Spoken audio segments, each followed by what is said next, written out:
Everything about this story is 23. When I look back at it now, I don't know how I didn't piece these dots together on my own, but here we go. I was living in Chicago, was 23 years old, and I had just finished graduate school. Now, there was no six-figure salary waiting for me on the other end of the graduation stage. Who knew?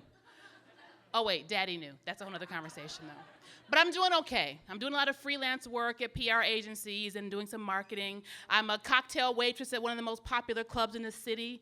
I had just started doing promotions, so I'm promoting comedy shows and booking exotic dancers for ladies' night lock-ins and putting together talent showcases.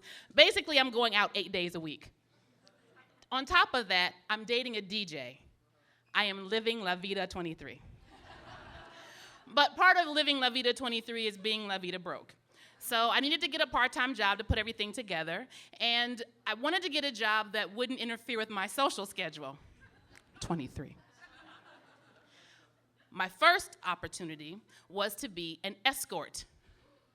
No sex. I figured this is perfect.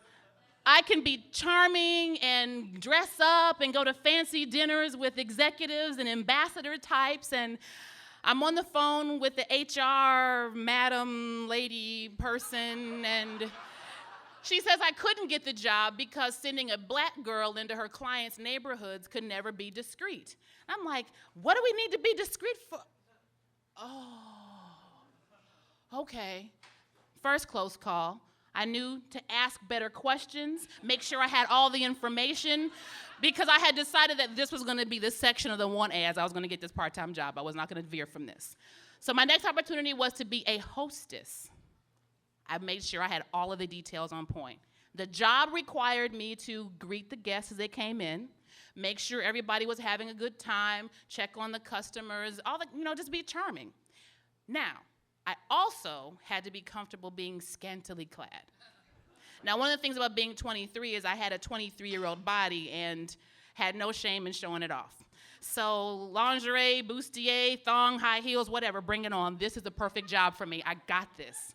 I show up for the interview, and it turned out to be a non-interview. The manager said that even though I fit the size requirements, I was bigger on bottom than they typically hire. Well, can't do nothing about this junk in my trunk, so I thanked her for her time and I sat down, but of course I am pissed because I would have been great at this job.